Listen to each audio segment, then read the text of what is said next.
TAM TUK by George Adams. Continued. Chapter 17. Breakfast next day was in a room next to the main restaurant. The guests of the hotel, mainly Taiwanese and mainlanders, I thought, crowded into this small, fuggy annex which used to be the overspill from the restaurant in the Hyatt's glory days. The old crockery and cutlery was still on show, worn, chipped, scratched, and, like the hotel, bravely struggling to keep up appearances. The toast was nice, but the chipolata sausages looked deadly. Out near the pool afterwards, a few lizards were working their way up the side walls, glad of the new cracks and crevices to be found in the mouldering plasterwork. The mirrors by the attendant's little alcove were corroded at the edges now and speckled with blotches like the face of a very old woman. My telephone rang. "Meet me at the entrance to the hotel in 20 minutes.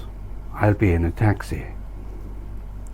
It was Adeline. She sounded calm and poised as always, and I enjoyed the timbre of her voice, which seemed, like all voices, to carry the pattern of a personality, like a watermark on paper. Hers was strong but reticent, girlish at the edges and pure in the top registers.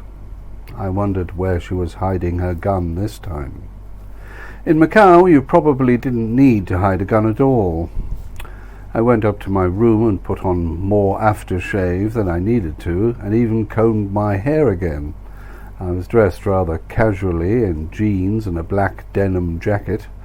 I didn't look like a sugar daddy or rich uncle. I looked like a German tourist on his uppers. Perhaps Adeline liked a bit of rough sometimes. The taxi had been waiting for me. Even at a distance I could see Adeline's shape in the back seat, smaller than I remembered, and wearing mainly black. As the car drew nearer, I saw her hair was held by a thick band across her brow, and she had neat little diamonds in each lobe. Her legs were brown and long and lovely. She was smiling. The door opened and I was sitting next to her, silent and inquisitive. I thought, but I probably looked doubtful and sinister. We said nothing at all until the car turned round the Africaine restaurant at the beginning of the bridge and turned back again from whence we had come. Then she spoke. "Have you any idea how much danger you're in, Mr. Trelford?" "I do, in a way. Everyone is being far too nice to me. Blonde in the bedroom, free chips in the casino, and all the vino verde I can drink." She smiled again. The car was heading towards Taipa village, and then on to the precarious causeway to Koloan.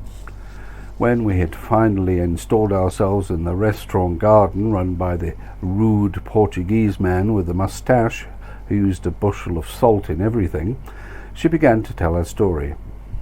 Here's what I recall of it all. I think I kept her tone and nearly all the facts.